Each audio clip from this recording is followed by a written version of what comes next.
faxrlik yazğıcısı Zordun Sabirning Şinjan Yoshlar O'smirlar nashriyoti tarafidan nashr qilingan Ana Yurt nomli romani.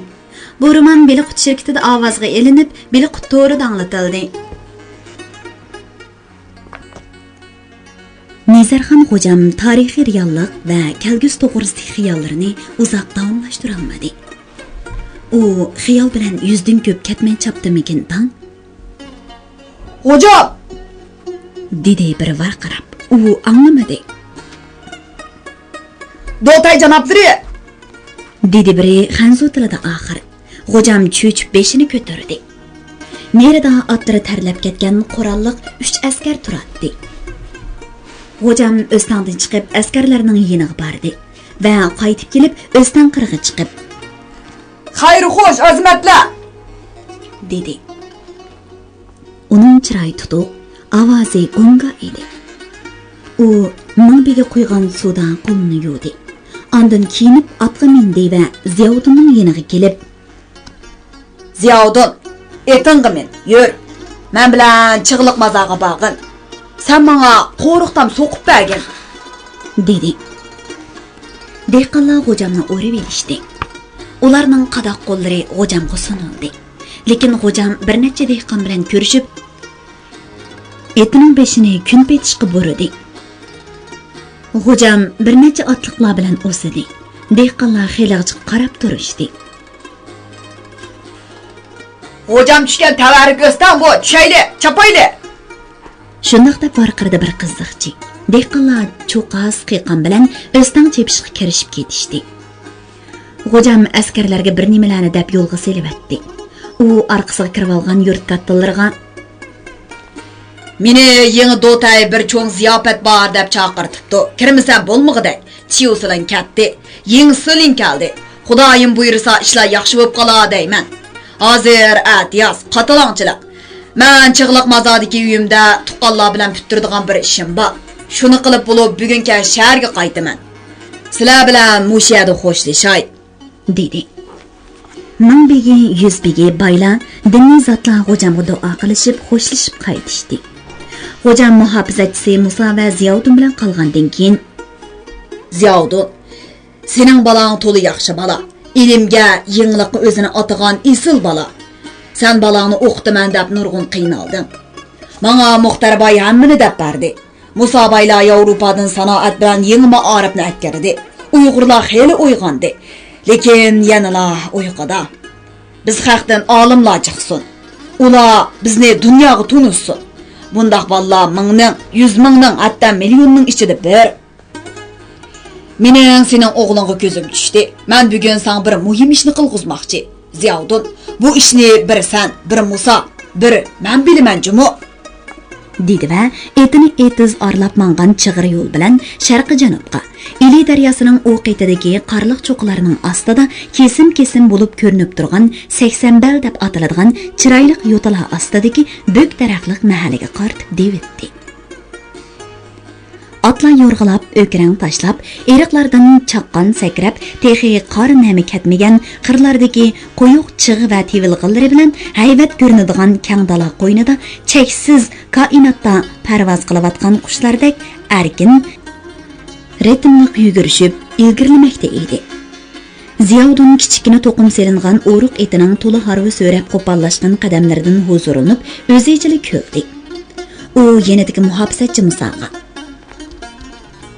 Xo'jam shuncha xalqning ichidan meni tanladi. Pa, beshim osmonga yetdi, dedi Musa. Angladingmi o'g'lingning hurmatini? deb kuldi. Rayhon hayot bo'lgan bo'lsa, dedi Ziyovdin birdilla xo'rsinib. U uduladagi mahallaga qaradi.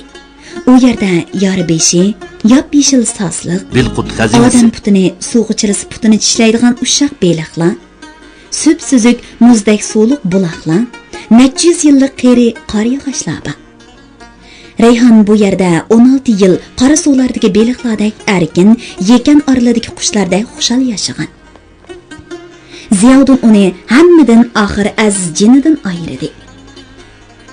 Mana endi u o'z jinni atavatgan o'g'li bilan faxrlanmaydi. Isit, mushu muhabbat, mehr shafqat degan narsalar nemishqa yaralgan bo'lg'aydi. Odamlarmi chilbörlardek 6 oydan keyin bolalarini tonimaydigan bo'lib yaralgan bo'lsa bo'lmasmidi? Atlar barg'ansira qizib yugurishib, tizgin siyirib baslashgili turganda chig'liq mazarining gumbazlari ko'rindi. Qo'ntayjilar qadimdan tartib odamlarga kigiz uy tikish uchun to'p to'shitib yasatgan Kusumding deb ataladigan sunniy egizlik nomi bilan Kusum mazar deb nom olgan bu mazarni quyuq chig' o'rab turg'ashqa odamlar chig'liq mazar deb atashgan. Bu mazari Nizarxon xo'jamning ota-bobolarining mazari. Ular atdan tushib gumbazlar orasidagi masjid oldida tizlanib o'tirishdi. Xo'jam qiroat qildi. Ular duodan keyin otlarini sovutqash, asta minib masjid yanidagi cho'ng qo'rining darvozasi oldiga kelib otlardan tushdi. Bu qo'ri xo'jam tug'ilgan, cho'ng bo'lgan ona makan. Ular otlarini yetilab o'ylig'i kirdi. O'ylar kang, 20 necha eg'iz uy, ot eg'il, lapas va orqadagi bog'lari bilan to'limi cho'ng edi. Bu qo'rini cho'ng o'g'lim Habibulloh xo'jamga qoldirmoqchiman, dedi xo'jam darvozani ching atkizib. Atlar bog'lanib bo'lgandan keyin balam Urumchida harbiy mal doktorlik o'qishiga kiribdi. Maktabini bitkizib, eng yiroq bir yerga xizmatga ketgodak. Uning menga ochiqi bor. Men uni Moskvaga yoki Toshkentga o'qishga berishga yo'l qo'ymagan emasmi? Xo'jam Ziyovuddinni bir uyga boshlab kirib, "Sen mushu uyning o'ttirisini odam bo'yi cho'nqurliqda ko'la Ziyovuddin", dedi. Ziyovuddin ketmani bilan chiroyli uyning supsini o'ttiridan chanashga boshladi. Xo'jam chiqib ketdi. Ziyovuddinning ketmani birdamdala uyning o'ttirisidan Ziyovuddin cho'kkidak bir o'ri paydo qildi. Xo'jam Musa bilan yana bir odamga bir tosh kupni ko'tarib akirdi va Ziyovuddinga sunib, "Bu tosh kupni mush yerga ko'mimiz", dedi u. "Ha, ig'rim ekan. Eg'ir bo'lmaysa, uning og'zini echib ko'rgin, sapli oltin bilan ko'mish. Bu dunyo Habibulloh xo'jam bilan Nurini. Ularga yozgan xatmo shuning ichida. Qachon bu balla o'z yurtiga qaytib kelib cho'ng ishlarga tutish qiladi ekan, Ziyovuddin bilan Musa ishkinglar bu dunyoni echib ularga bersalar. Yana bir aytib qo'yay. Bu sirni men, Musa, Ziyovuddindan boshqa hech kim bilmaydi. Muno odam pang Kekasham mening 20 yillik chakirim, u menga dadinimdek sodiq." Ziyovuddin kupning og'zini ochdi. Yalt-yult qilgan oltin kumushlar uning ko'zini chaqdi. Ular kupning og'zini ching bekitdi. Uni avval taxtay bilan yepib, ondan to'pi bilan chingtib ko'mdi. Tayyorlangan samalliq lay bilan suv edi. Uy ichi hech bo'lmagandek burunqa holdiga qaytdi. Qaymoqliq atgan choyi Ahman bu yerning esil tamaqi. Ziyovuddin obdan g'izalib, xo'jam bilan billa otlanib yo'lga chiqdi. "Tova", dedi u o'z-o'ziga. "Bugun qanday kun bo'ldi, ha? Bayla beshimda qamchi o'ynagan.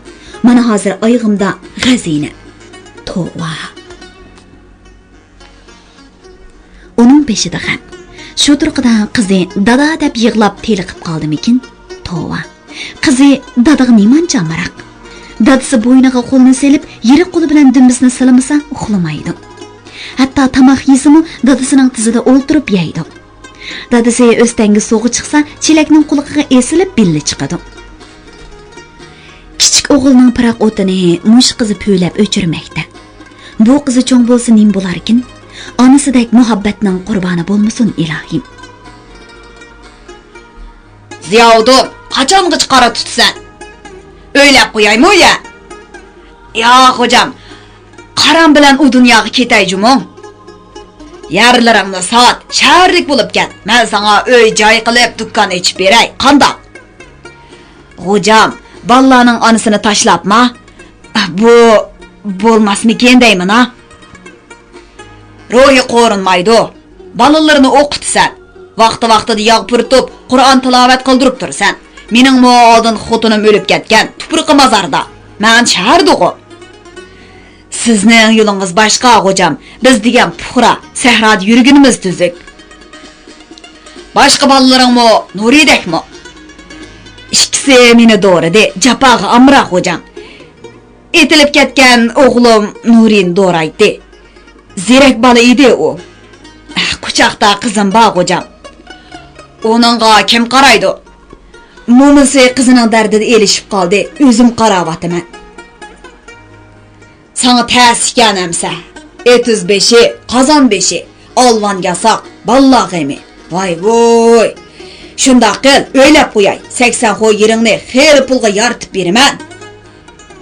Ya hocam, yer degen altın qozu. Ahmaq, tarançı degennin ahmaqlıq şu. Yer depli ötüp ketidi. Ösenbay, Bağudun bayla iksaqtın yer götürüp çıqqan mıydı? Qara, azdır dünyanı kezip yürüdü. Qolun nəgsiz şu yerge yetidi. Ola degen yol tapqan ha hocam. Biz degen yerden qol özelmaymiz. Yer bizden cinimizde. Hocam qaqaqlab kulib. Boptu amsa, amma lekin öylini val.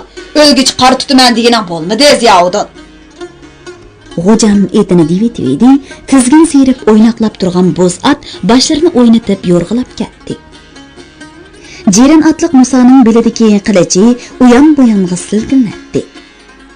Ziyaudunni och yo'lga o'tganda to'xtadi. Hocam, öyge basıla emdi. Muhtar akam taza hoş buludu. Usulni ep çıkanmay halak. O bu yıl küzde yani 100 bigilikni talaşmakçı. 1000 bigilikni Qasım Murabqa elip birimiz dep çepip yürüdü. Abdümer kaçangıç geçkimizden basıdiken tam. Hayır hoş Ziyaudun, dedi hocam javob bermasdan. Muhtar bayga salam degen. Hocamning eti kun petishqa shaharga qarab yurib ketdi. Ziyaudun ularga uzoq qarab turdi.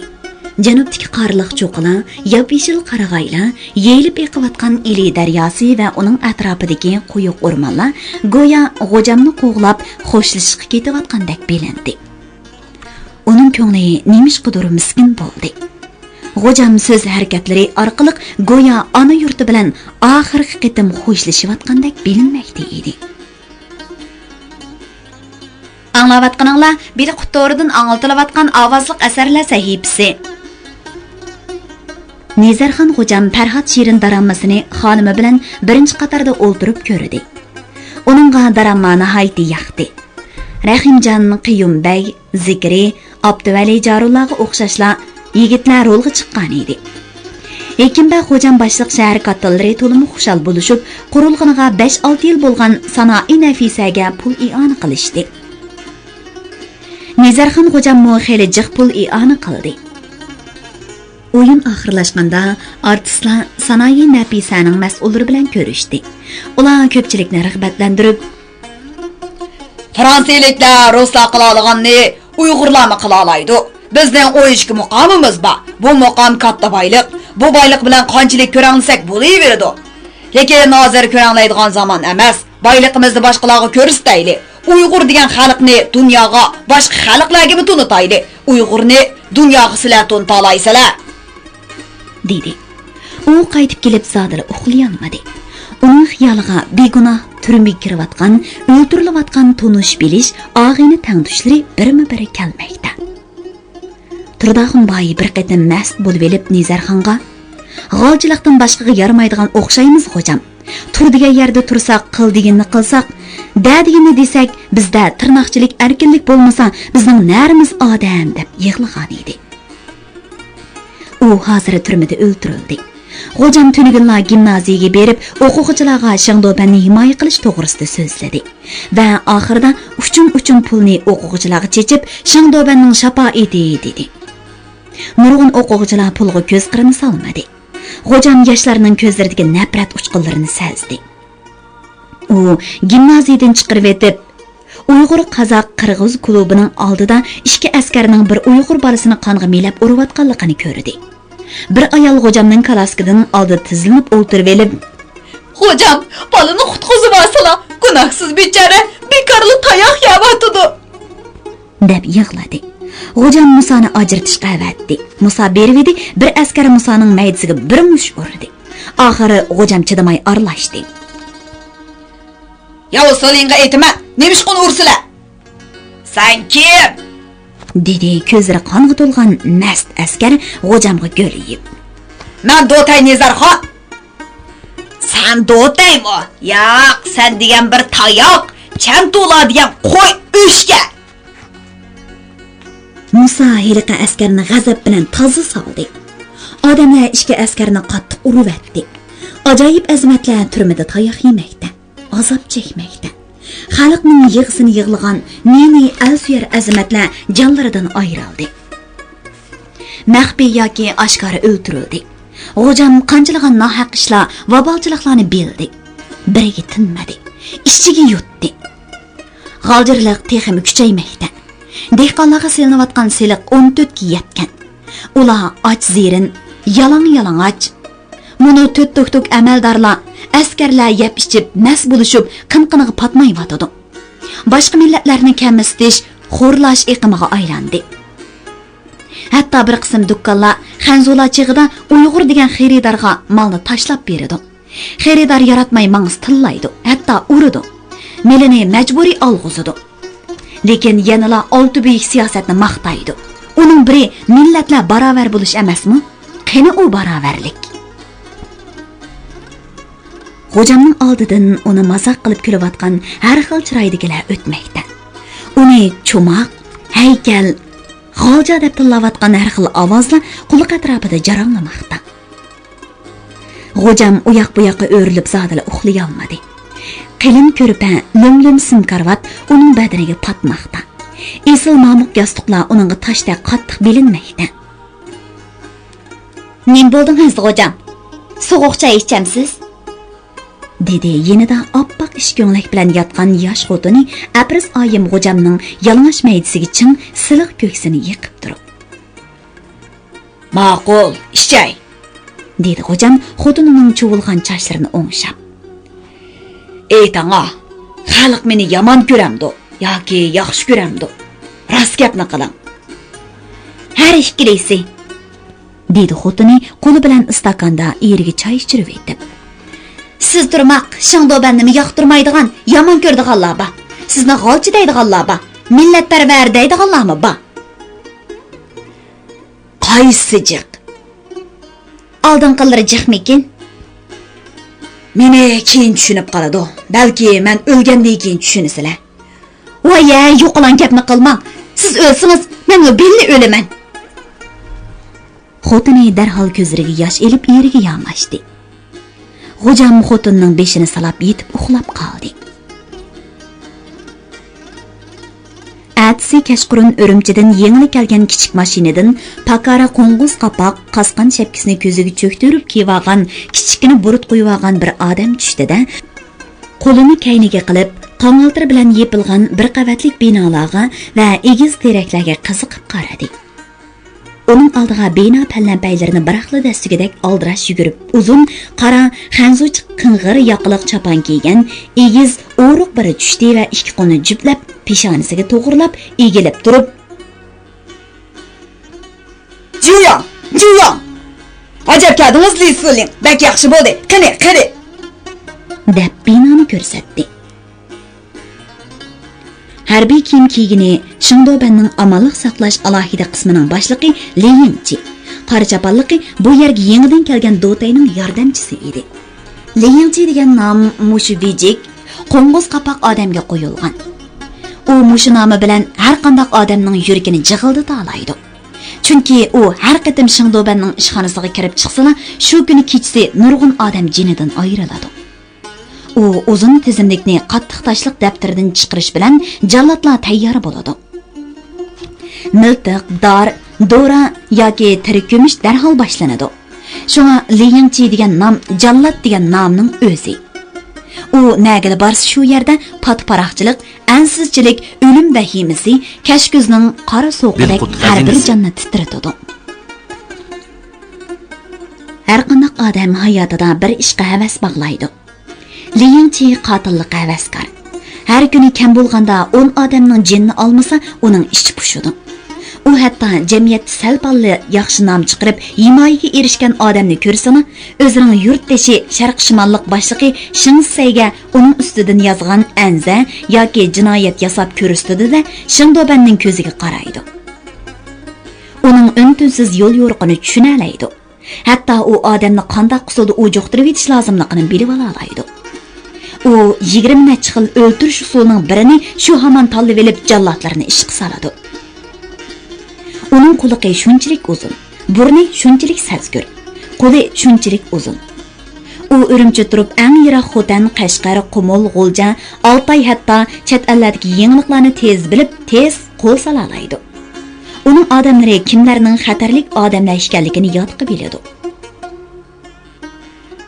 Norozilar, qarshilar, og'dirmachilardan boshqa bilimlik, obro'liqlar, qobiliyatli qaysarlar, hatto puldorlarni ular osh bo'ridek purab, timsiqlab izdishadi.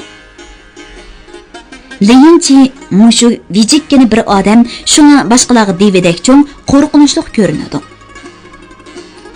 Dotay yordamchisining pukilib titrishi, orqadan pallanpaydan Dotayning yugurib tushishi, garnizon amaldorlarining chas berib tik turishlari ana shuning uchun edi.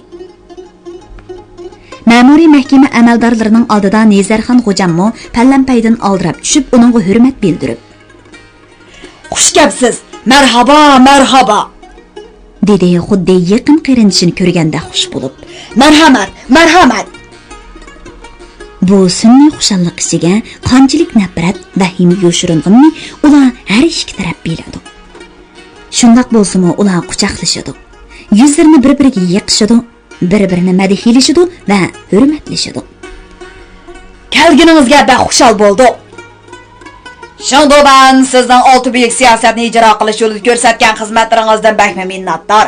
Bu qatam alohida salom aytdi. Shundoban yaxshi. Shundoban G'ulji xalqining qalbida bak yuqori inovatga ega. Shundobanning rahbarligida G'ulji butunlay yangilandi. Maktab, doktorxona, zavod, fermalar yo'qdan barliq kelib, xalqimiz baxt qo'ynida boyashab, xotirjam yashamoqda. Odamning ba'zi naqshlarining avjiga ovozi yetmagandek, madhiya va olqish minnatdorligini ifodalashga ba'zida ovozi yetishmay, so'z tepilmay qoladi. Xo'jam bugun o'zining til kambag'allik ekanligini his qildi, hech gap topolmaganda yashsin degan o'ng'ay so'zni takrorlaverdi. Kechda katta ziyofat bo'ldi. G'uljining harbiy ma'muriy amaldorlari to'liq kelgandan sirt, cho'ng baylar, diniy zotlar, mashhur ziyolilar, Sovet konsulining rahbarlari ziyofatga qatnashdi. Olti buyuk siyosat, Shangdobanning to'pillari, qadah so'zi, naqshkuy va odatlik parangladimi harg'ichi madhiyalandi. Madhiyalanayotgan bu shaxsning o'z qo'li bilan G'o'janiyoz hoji boshliq necha minglagan odamning jinni olganligini, shuning uchun Shinjongdagi hamma odamning yuragi yarashganligini hech kim xiyoliga keltirmadi. Shundoq, inson ba'zida fikr qilish huquqidan mahrum bo'ladi. O'ylanish, xiyolmi uning jinoyati bo'lib qoladi. Chiroyli chiroqlar yalt-yult qilib turgan, hamma odam chiroyli kiyingan, hamma chiroydan shodlik chaqnab turgan so'rinda kimmo fojia, nohaqchilik va qabohat to'g'risida o'ylasin. Mana Xo'jam so'z oldi. Shundoban janoblarining rahbarligida, dedi u oqish kostyumga yarashgan suz ko'k galostukini tuzab qo'yib. Shinjongdagi har millat emgakchi xalq farovon, boyashab turmushga erishdi. Nomrod dehqonning bolalari maktab yuzi ko'rdi. Hozir gimnaziya, qizlar o'rta maktabi va boshqa maktablarda mingga yaqin Nomrod dehqonning bolasi hukumat rasxoti bilan o'qimoqda. Men ularning salomini, minnatdorligimni Li general orqali Shangdobanga yo'llamoqchiman. Yaxshi, yaxshi, dedi chalmas bo'lib olgan Li Yingchi romkasini Xo'jamning beshi bilan tang ko'tarib. Xo'jamga sharbat tutinglar. Bilaman, Xo'jam aroq ichmaydi. Meva suyini yaxshi ko'radi. Bu Xo'jam duduqladi. Bir go'zal rus qizi takaslab kelib, Xo'jamga qirliq stakanda meva suyi tutdi. Xo'jam ikkilandi. Lekin qizning chiroyli ko'k ko'zlari, kulib turgan lavlari uni yoq deyishdan to'sdi. U stakanni qo'liga olganda qizning yumshoq qo'llari uning qo'liga tegdi. "Qani, marhamat", dedi Leyinchi romkasini uning stakaniga tekbuzib. "Do'stlik, g'alaba, salomatlik uchun." Xo'jam Leyinchi bilan tangli stakanni ko'tarib atdi. Uning yoniga nadidir Musa yugurib keldi. Lekin u kechikkan edi. Sharbat lazzatlik, sarg'uch ichimlik uni zo'qlantirib, uning oshqozoniga berib qo'yilib bo'lgan edi. Ziyofat kech tugadi. Madiha kulka va chaqchaq bilan odamlar mashinada, kalaskada, harvada piyoda uylarga qaytishdi. Xo'jam kalaskada ketib o'tib, beoram bo'lib Musoga "Sharbat yoqmadi Muso?" dedi. "İşmi so'z bo'ladi, doktor akalaymi xo'jam?" "Yo'q, uyga berib apraz oyimning qiziqchini ichsam, umshilib qolaman." Lekin uyga berib u ishmidi. Yondirdi. Doktor keldi. Dori qildi. U to'xtamay yondirdi. Oxiri qon qusdi. Bir hafta qon qusib yotdi. 8-kuni "Hayvon! Isi!" dedi-da mangulik ko'z yumdi. Atsi uning muhofizachisi Musa turmaga tashlandi.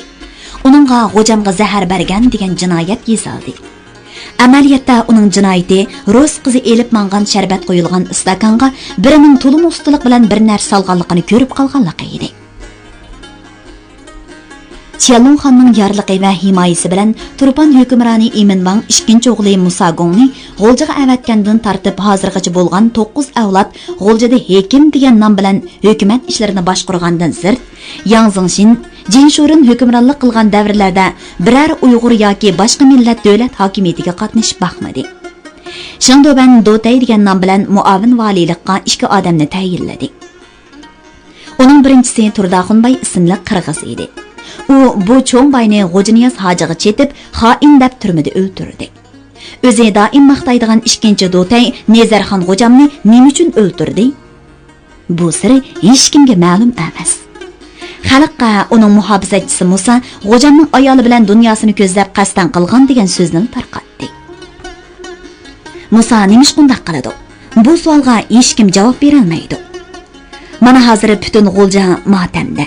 Siling Dotay konsullar G'ojamning yangi bitgan hayvatlik uyiga hol so'rab kelishdi. G'ojamning tavutini shahar xalqi o'quvchilar ko'tirishib, shahardan 20 kilometr yiroqqa sharqqa qarab piyoda elib berishdi. Minglab tumanlab odamlar beliga oq bog'lab, bu kuyimchan kibrisi yo'q xushchaqchaq Dotayga chin yuragidan yosh to'kishdi. Lekin hech kim G'ojamni Shingdoban o'ltirdi degan so'zni og'izdan chiqara olmadi. Hatta bundaq o'ylaganlarmi kamdan-kam yo'qning o'rnida edi.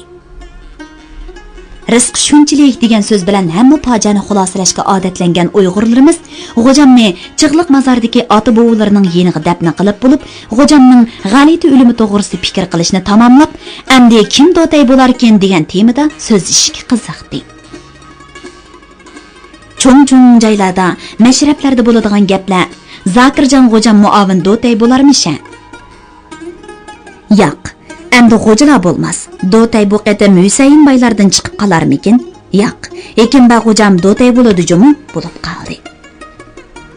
Hech kim Dotay qiladi ekan. 2 yil bo'lmayli o'ltirdi ekan. Uning nima qiziqchiligi bor degan savolni so'rabmi qo'ymadi. Amal tutish beshini sirtmoqqa tiqish, halokat yiqilish ekanligi bilinib tursa-mu, bizning baylarimiz yana shu o'rinni ta'ma qilishidi. Xalqlar o'zlarining eng hurmatli odil odamlarini yana shu o'ringa taklif qilishadi.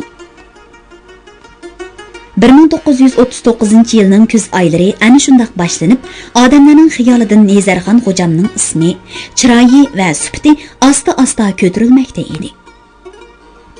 Hozir G'ojamning darvozasida postmi yo'q. U yerga kalaskalar, mashinalarmi kirib chiqmaydi. Uning xizmatchilari oshpazlarmi ketishgan. Aprz oyim ota-onasi va G'ojamning ilgirgi ayolidan bo'lgan kichik o'g'li bilan cho'ng qo'rada yolg'iz qolgan. Xanam hozir burunqiday kalaskada g'adib o'tirib ko'cha aylanadigan. To'y-to'kin o'ltirishlarda ko'zga tashlanadigan yerga o'ltirib elib, o'zining chat elchi kiyimlari bilan oltin bezaklarini ko'z-ko'z qiladigan ayollar orasida G'ojamning qilgan ishlarini sanab maqtinib, hammani o'z og'ziga qartib oladigan lazzatli ishlarning hammasidan mahrum. U eridan yap-yoshli tul qolganiga echinmaydi. Enligi bilan alqonlarga tayinib, uzundan uzun qiladigan xiyollarning mazmunini eri bilan o'tgan ko'ngillik chog'larni eslash emas. U G'ojamdan qolgan shunchalik oltin kumush, uy-joy, yer, tugman, mol-varonni qandoq bir taraf qilishni, bundan keyingi hayotini qandoq o'tkazish kerak degan ishlarni o'ylaydi. Hayot ana shundoq murakkab ham oddiy narsa. Tushunmasang hissiyotga berilasan, tushunsang yo'l topasan. Oddiy narsa. Apris Banumdek chiroy, gap so'z va noz karashmada yetilgan ayollar uchun fani dunyodagi jannatning eshiklari hamma yerda ochiq. Apris Banum beshidagi oq yog'liqini yo'lib elib, sim karvatga otdi-da, Rossiyada yasalgan gul va naqshli tiklama aynak oldiga keldi. U o'ziga qarab kulimsiradi. Xiyasidan hocam? Ha, nim bo'ldi ada? Oq yuzlik 7 yoshlardagi bola uyga yugurib kiradi. Men yerga kelgan saqam, dedi ayol bolaning peshonasiga suyib, yuzlarini olqini bilan siypab. Endi dadangmi yo'q? Mana bizni saqlaydigan askarlarmi, Musa akangmi yo'q? Oshpazlarmi ketdi? Mana qara, ikkimizda qoldik. Uning ko'zlaridan yoshlar quyildi. Bola uning bag'riga o'zini etib, o'pkidab yig'ladi. Dadam o'lib ketdi. Men o'lib ketsam bo'ladi. Jonim dadam, kuyimjon dadam. Yig'lama saqam. Dadanga hamma odam yig'ladi. Yotgan yeri jannat bo'lg'ay. Dadang yo'q, ammo opang mana men bor. Seni o'zim o'qitaman, yaxshi boqaman. Toshkentga, Moskvaga, Parijga o'qishga borataman bolam. Dadang seni menga topshirgan emasmi? Opa, jonim opa. Ha, endi yig'lama saqam. Men opa de, hada demigin ha? Ma'qul opa. Sening chig'liq mazod ikki akang, Urumchida bir akang bor. Urumchidagi akangni xotanga xizmatga vatibdi. Balam, hozir chig'liq mazodiki ikki akang miros davos qilyotidi. Miros belgili qozilar kelgudak. Qozilar kelsa nim deysan? Opam bilan turman deydigansan ha? Men opam bilan birga turman deyman opa. Yaxshi saqam, shundaqda ikki kishilik mirosga biz naq pul, oltin kumushlarni olaylik-mi? Ma'qul. Chig'liq mazodiki ikki akanga 700 qo'y, 200 kala, 80 otni beraylik. 110 qo'y yerini ular olsin. Voy, mağdada minadigan otni bermamdi. Uni olamiz saqam, xotandagi cho'ng akanga mush joyni 40 ig'iz dukkan bilan chig'liq mazordagi joyni qoldiraylik. İşkimizgacha ishim qolmamdi hamsa. Yo'q, bizga naq pul, oltin kumushlar, uy jabdiq hammasi qoladi. Dadangning qanchalik puli, oltin kumushlar borligini yezib qo'yibdi ekan. Hamma odam biladi. Biz ikkimiz naq pul bilan oltin kumushga turaylik-mi? Ma'qul opa. Qozixonaga yezidagi o'g'illar emas, birinchi bo'lib Apris oyim borgan va xo'jamning hamma boyliqining sonini yezib bergan. Balaga degan gapni mo arzisiga qo'shib yezib topshirgan edi. Xo'jam bir kuni kechida ayoliga bo'lgan sodiqligini ifodalash uchun chig'liq mazoridagi uyga ko'milgan heliqi dunyoni bechora o'g'limning haqqida puritib qo'ygan edi. Apris oyimning asxiyoli necha kundan beri shu boyliqda qolgan edi. Mana oylar o'tdi, dunyoda cho'ng voqealar bo'ldi.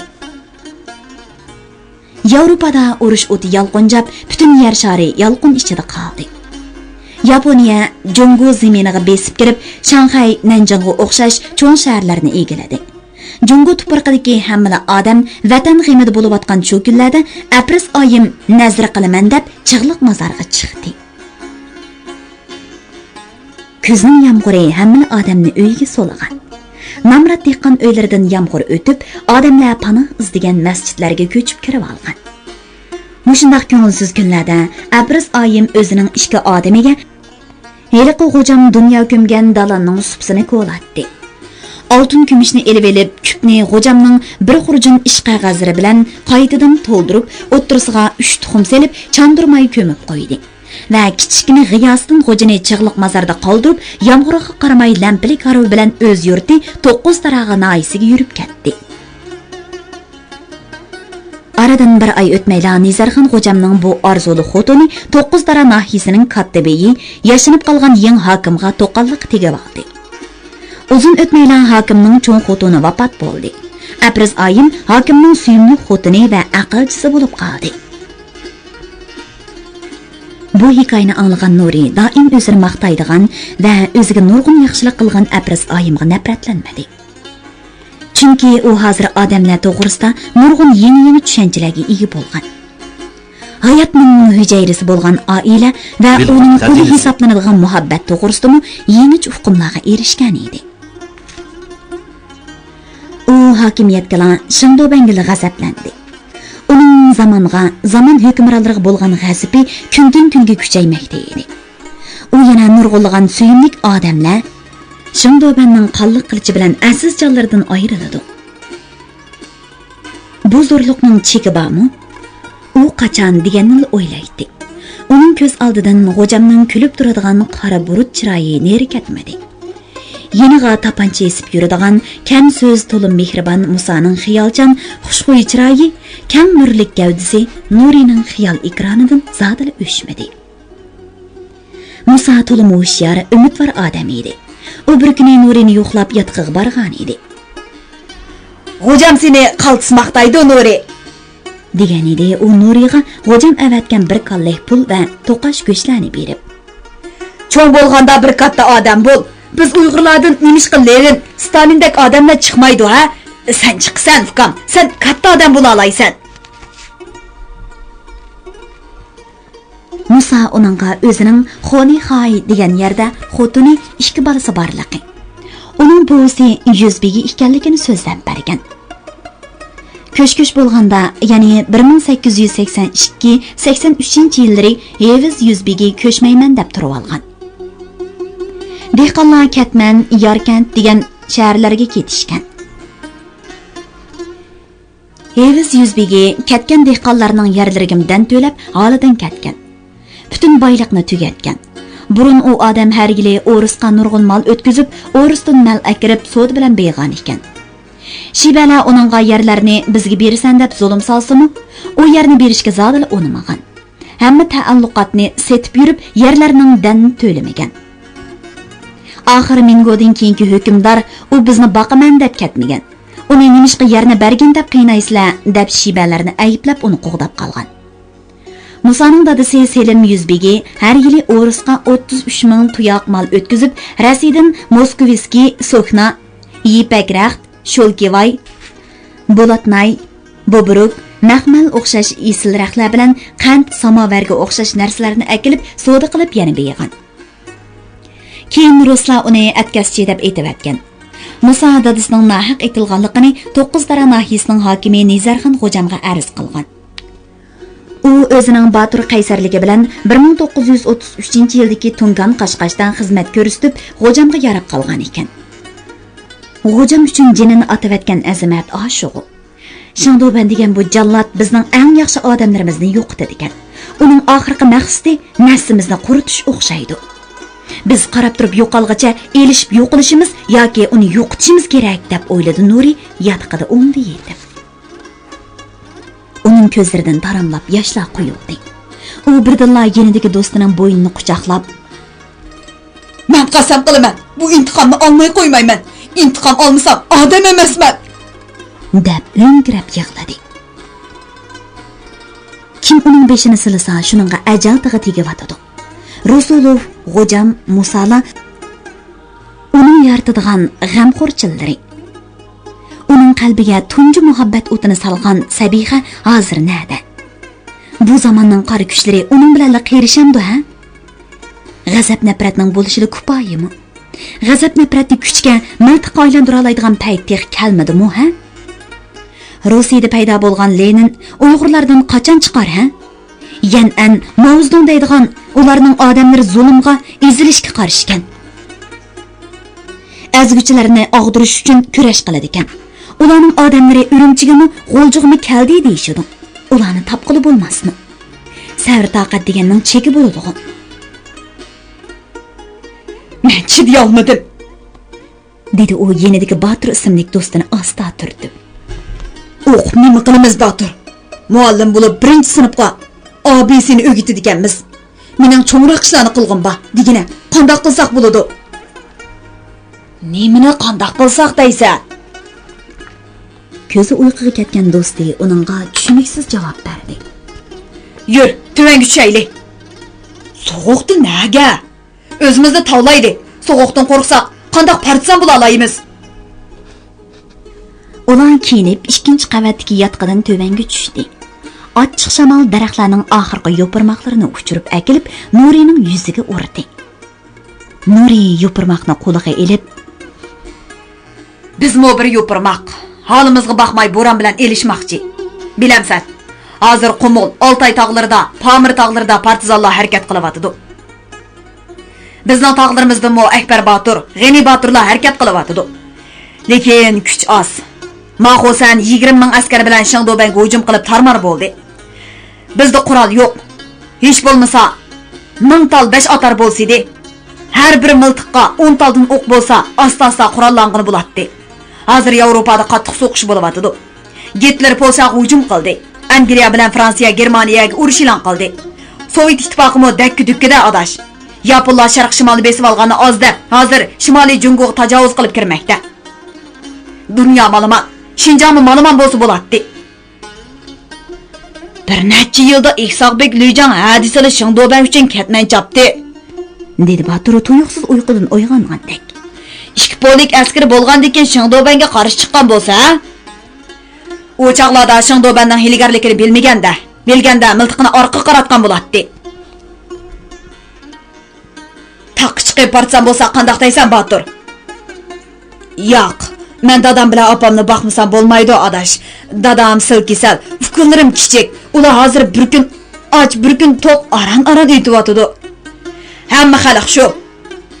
Hamma yerda ocharchilik, g'urbatchilik. Uni ozdab hamma yerda odam o'ltirish, tutqun qilish bo'lyapti. Shangdoba yana xoin suiqasdchilar guruhi deb yolg'on dilo yasab chiqib, hamma yerda odam tutyapti. Xo'jamning o'limiga zodiri chidimadim. Hozirni birini o'ltirib intiqom olg'im bor. Lekin uning bilan zulmni yo'qotqilib bo'lmaydi-da. Ikki yigit maktab tantarbiya maydonini aylanib yurib uzoq mundashdi. Shahar jimjit uyquda. Na'nardandur miltiq etildi. Bir yerda masla og'il-tog'il barqirab naqsha aytdi. Beliqut shirkatida ovozga elinib, Beliqut to'rida anglatilayotgan Uyg'ur xalqining faxrlik yozuvchisi Zordun Sabirning Xinjiang yoshlar o'smirlar nashriyati tarafidan nashr qilingan Ana yurt nomli romanini bugun mushergacha anglatdik. Davomini atga anglitishimizda davomli anglatamiz. Bu roman Xinjiangning har qaysi joylaridagi Xinhua kitobxonalarida sotiladi. Do'stlarning bu romanni sotib olib saqlab qo'yishini alohida tavsiya qilamiz.